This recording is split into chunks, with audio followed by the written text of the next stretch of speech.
Halo adik-adik Smart Generation, apa kabar kalian semua? Berjumpa lagi di video pembelajaran Primagama. Perkenalkan, nama kakak Jakaria. Kakak adalah instruktur Smart Bahasa Indonesia di Primagama. Oh ya adik-adik, kalian tahu tidak materi tentang drama-drama kehidupan? Ingin tahu jawabannya? Yuk kita simak video berikut ini.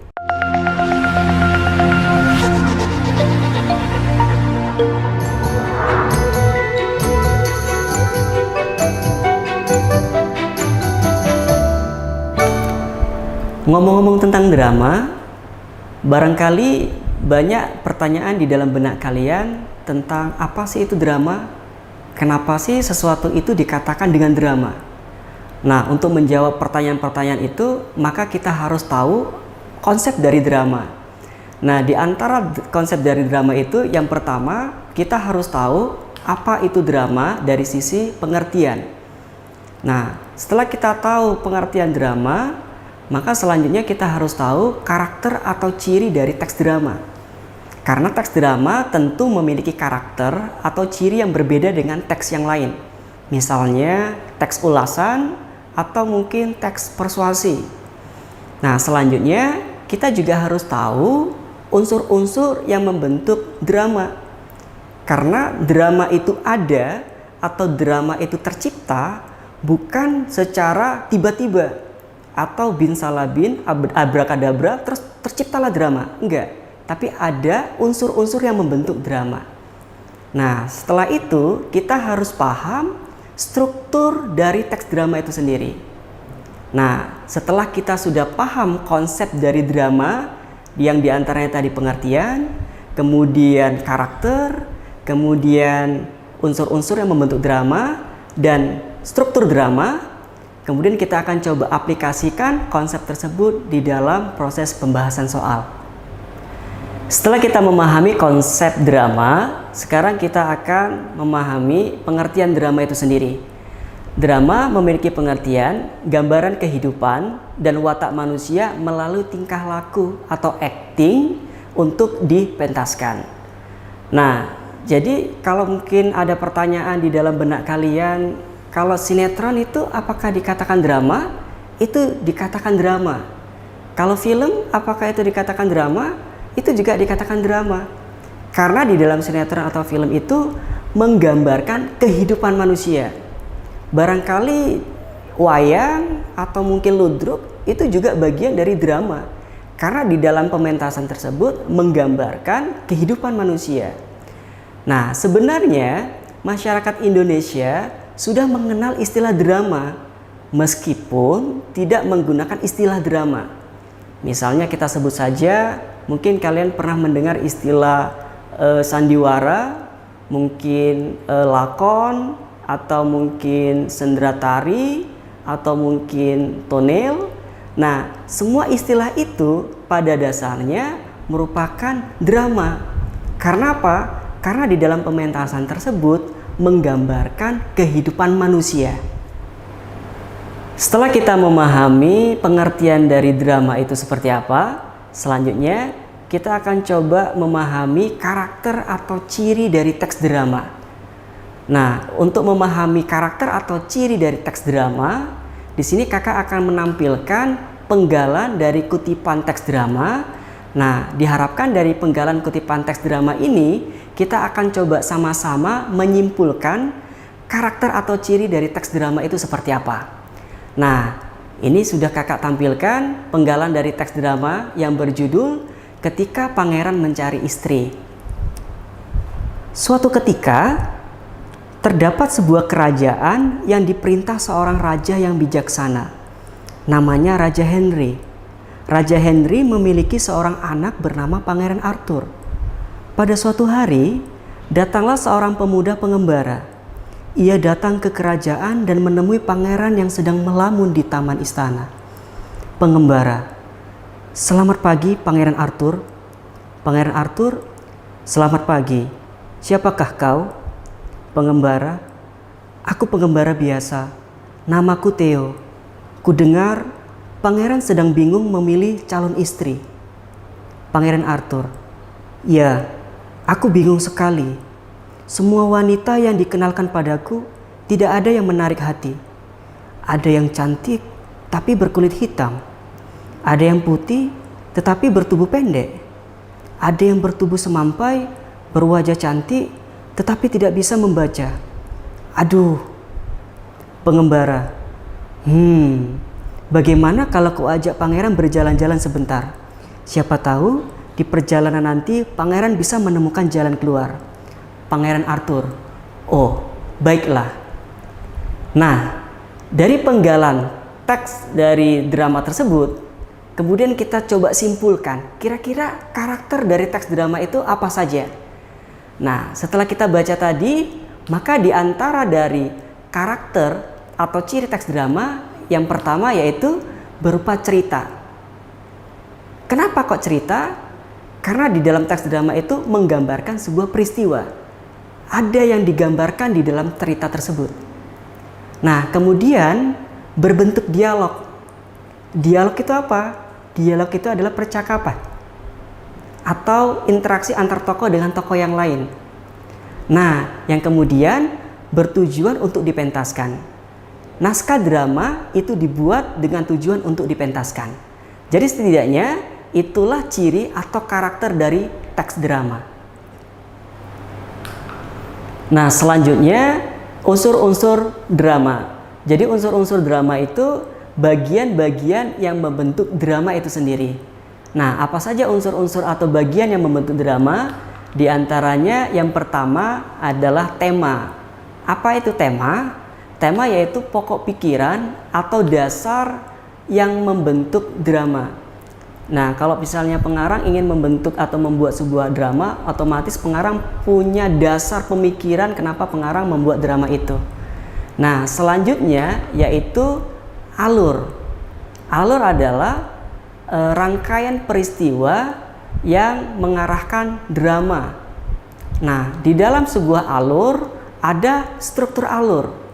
Struktur alur di dalam drama diantaranya yang pertama ada pengenalan cerita. Kalau di dalam teks cerpen itu dikenal dengan istilah orientasi ya. Nah, selanjutnya ada pengenalan konflik atau awal konflik. Nah, awal konflik itu awal terjadinya yang namanya peristiwa atau pertentangan. Nah, selanjutnya perkembangan konflik. Nah, setelah perkembangan konflik yang terakhir adalah penyelesaian. Nah, itu alur di dalam sebuah teks drama. Selanjutnya penokohan.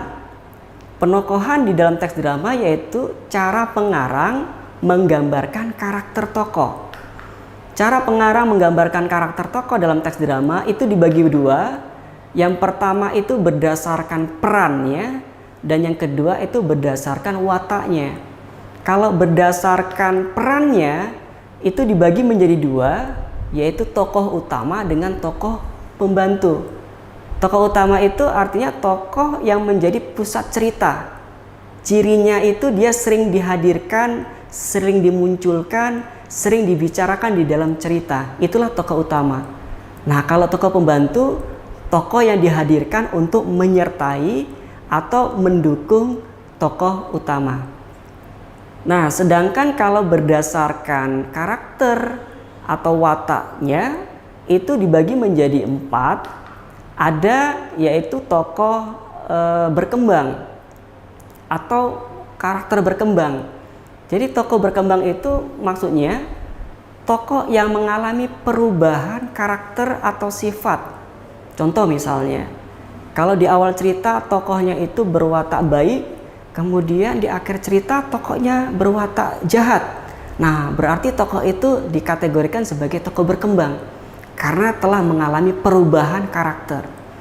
Nah, yang kedua itu ada tokoh pembantu. Nah, tokoh pembantu seperti yang pada penjelasan sebelumnya tadi, ya, tokoh yang dihadirkan untuk membantu atau menyertai tokoh utama. Nah, yang ketiga itu ada tokoh statis. Statis itu kan artinya tetap atau tidak berubah. Nah, maksudnya kalau misalnya di dalam sebuah cerita, kalau tokohnya tadi di awal cerita berkarakter baik, kemudian di akhir cerita tetap berkarakter baik, maka tokoh itu dikategorikan sebagai tokoh statis. Nah, yang terakhir itu tokoh serba bisa. Artinya tokoh itu bisa memerankan karakter selain dirinya. Misalnya ada tokoh yang berperan sebagai raja, kemudian di dalam perannya itu dia berubah atau berganti peran menjadi manusia atau manusia biasa. Bukan manusia biasa ya, masyarakat.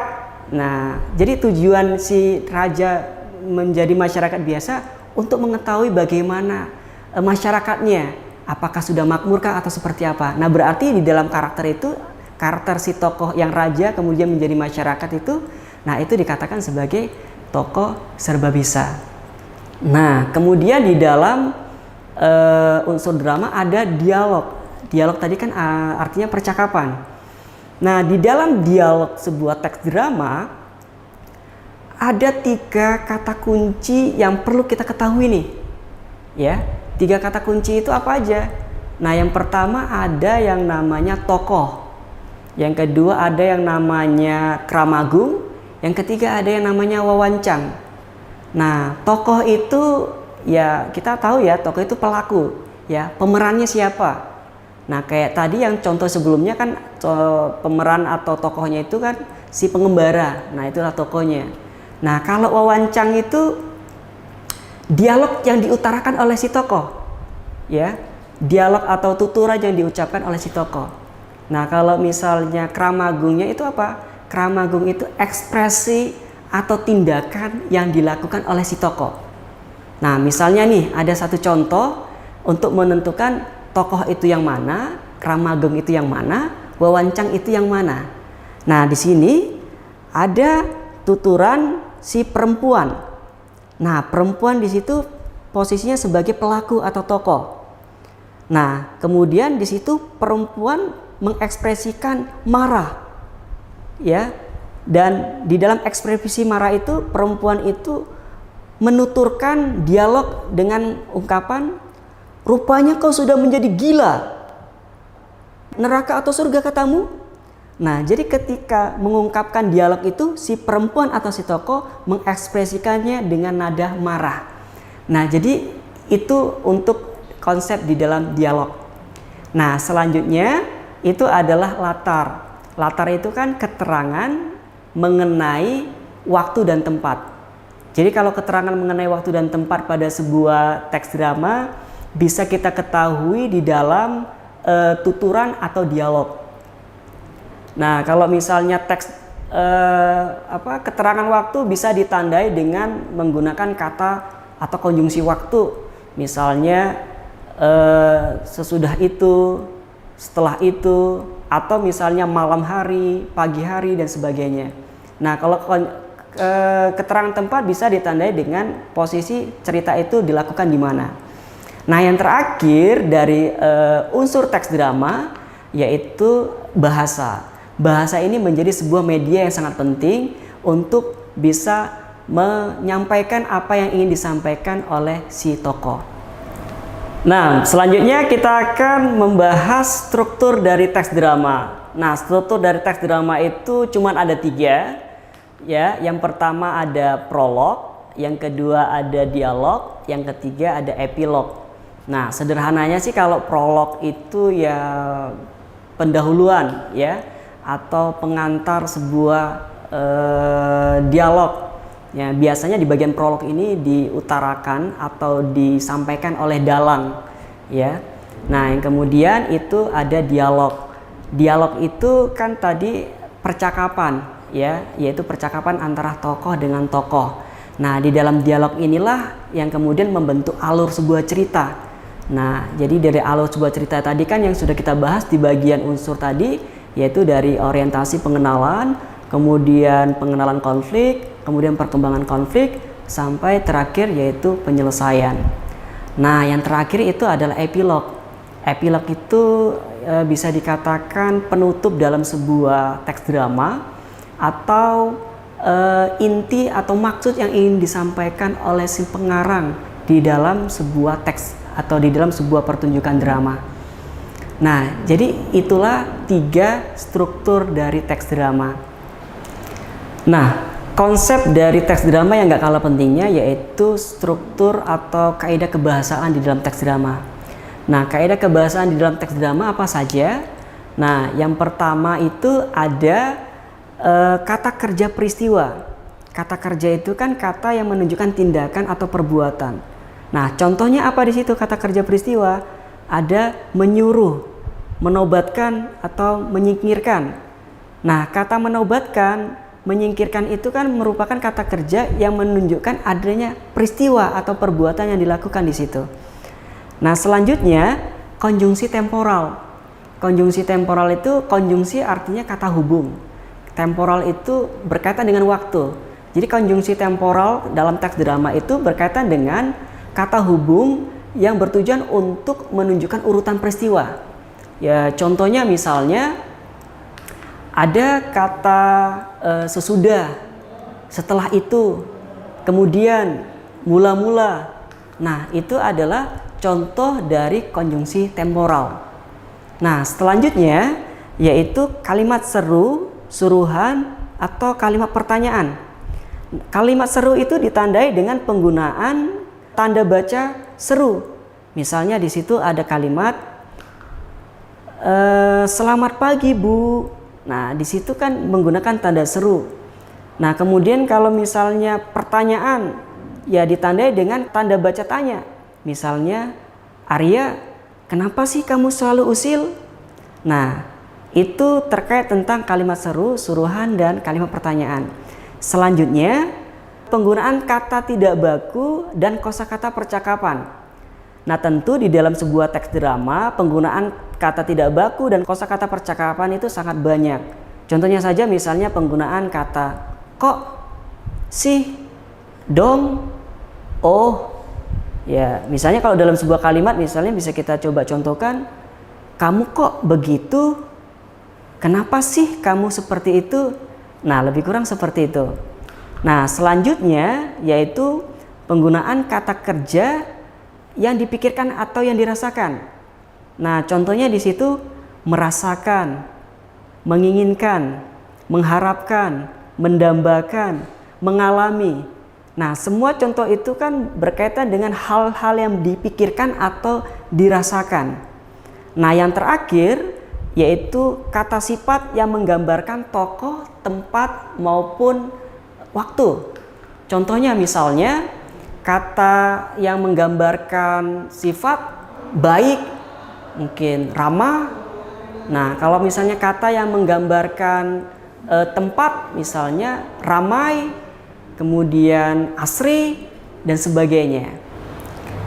Nah, tadi itu adalah konsep atau hal-hal penting yang harus kita ketahui di dalam memahami sebuah teks drama.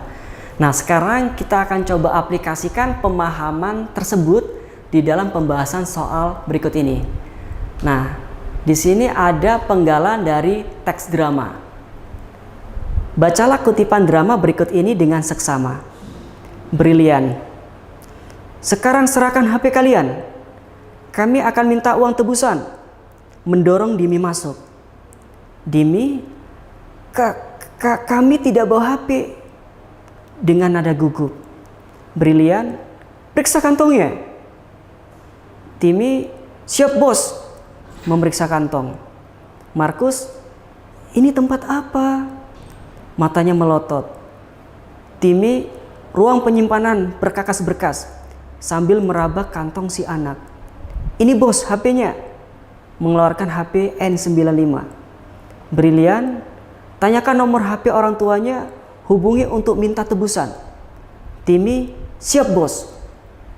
Nah, dari narasi atau penggalan teks drama tersebut, pertanyaannya, latar kutipan teks drama tersebut adalah A. Gudang, B. Kamar, C. Garasi, atau D. Rumah. Nah, kira-kira jawaban yang paling tepat apa? Nah, di situ terdapat kata kuncinya sebenarnya, yaitu pada kata tempat penyimpanan perkakas berkas. Nah, jadi itu adalah kata kunci untuk kita bisa menjawab latar tempat tersebut. Maka otomatis kalau ada pernyataan tempat penyimpanan perkakas berkas, maka jawaban latar tempatnya adalah di gudang. Kenapa di gudang? Karena gudang itu adalah tempat penyimpanan. Apakah penyimpanan barang baru maupun barang bekas. Nah, selanjutnya kita coba membahas pertanyaan yang kedua. Ini juga sama, akan dihadirkan penggalan cerita. Nah, kita perhatikan kutipan drama berikut. Copet, copet, terdengar suara teriakan. Polisi, hei, berhenti. Dor, terdengar suara letusan. Pencopet, ampun pak. Penumpang, periksa kantongnya, hajar saja. Pencopet, ampun pak, saya mencopet karena anak saya sedang sakit. Polisi, sekarang ikut saya ke kantor polisi. Nah, pertanyaannya, konflik pada kutipan drama tersebut adalah A. Seseorang pencopet diperiksa polisi. B. Seseorang mencopet karena anaknya sakit. C. Seorang pencopet yang tertembak polisi. D. Seorang pencopet yang dibawa ke pos polisi. Nah, menurut kalian jawabannya apa ya? Nah, tentu sebelum kita menjawab pertanyaan itu, kita harus tahu apa itu konflik. Konflik itu kan adalah permasalahan atau pertentangan yang dialami oleh tokoh atau permasalahan yang terdapat di dalam peristiwa tersebut. Nah, kita ketahui peristiwa tersebut dikarenakan adanya pencopetan, yaitu ada barang yang dicopet. Pelakunya tentu pencopet.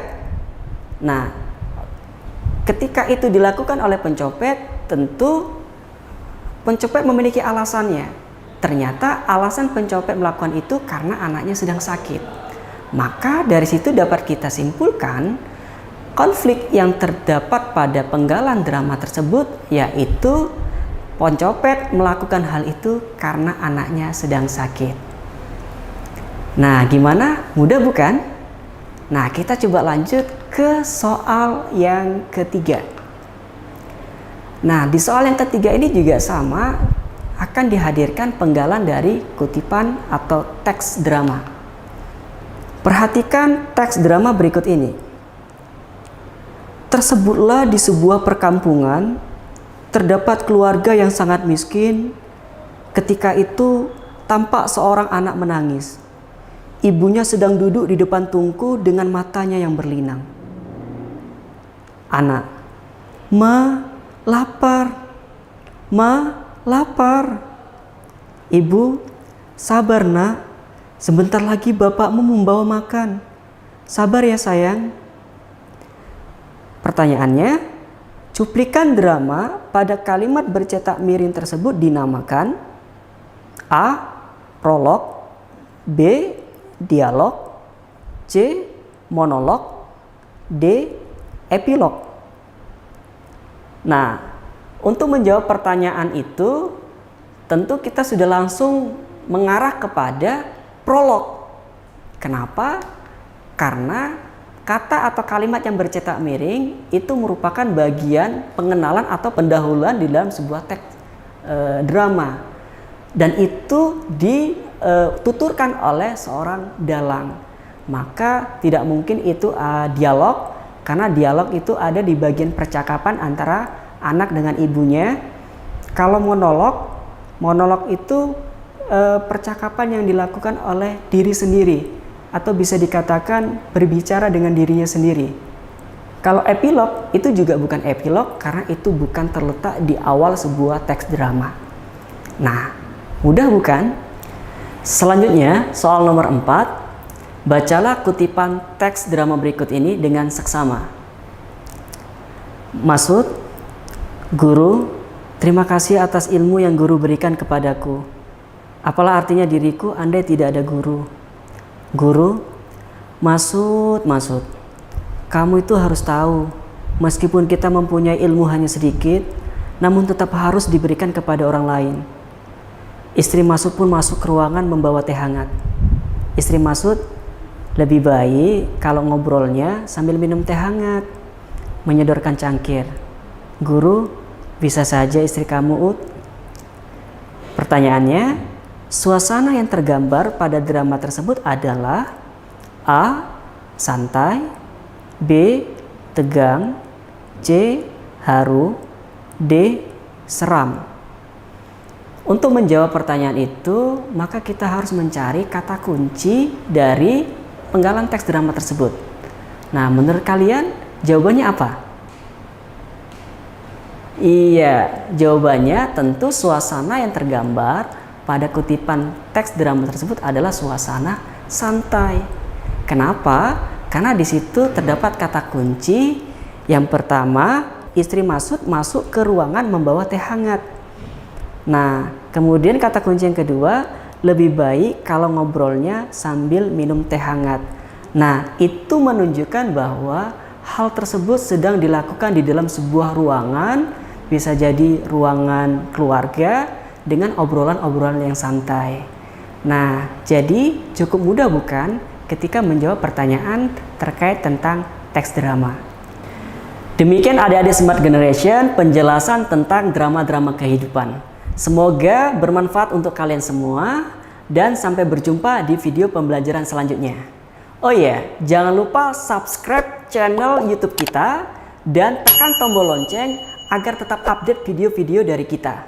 Primagama siap, Primagama smart, Primagama terdepan dalam prestasi.